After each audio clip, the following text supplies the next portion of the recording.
Well, if I'm going to talk about the Wilburys, I might as well wear a hat, eh? Now, they came to be in 1988, and they were considered by many to be the greatest supergroup of all time.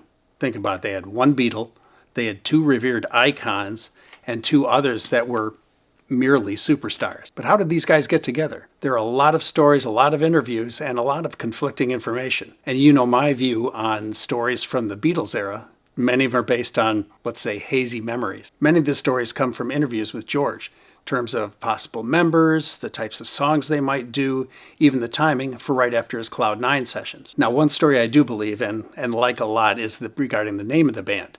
Now, Jeff Lynne and George were working on the Cloud 9 sessions, and some faulty equipment was resulting in some recording areas. And George kept saying, we'll bury him in the mix. And it turns out every error that was made, recording or otherwise, was started to be called a Will Bury.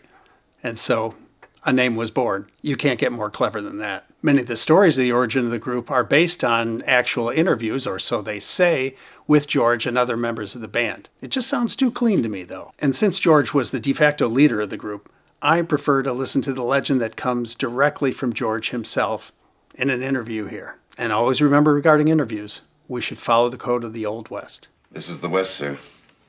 When the legend becomes fact, print the legend. So let's hear George's legend. So they asked me for an extra song, and I didn't have one already recorded. So that night I had dinner with Jeff Lynne, who was having dinner with Roy Orbison. And I said, well, tomorrow I'm going to go find a studio and go in someplace, make up a tune, and make this record. So I said to Jeff, do you want to come and help? And he said, yeah, okay. But the problem is, you know, where are we going to find a studio and an engineer so quickly? So Roy Orbison was there, and he said, oh, well, if you do something, call me. I'd like to come along and watch. So then I thought, well, Bob Dylan had a little studio in his garage.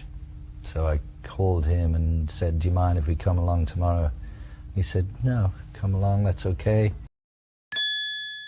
And Tom Petty also, I had to go to his house to pick up my guitar, it was around his house. So he said, oh, good, I'll come. I was wondering what I was going to do tomorrow.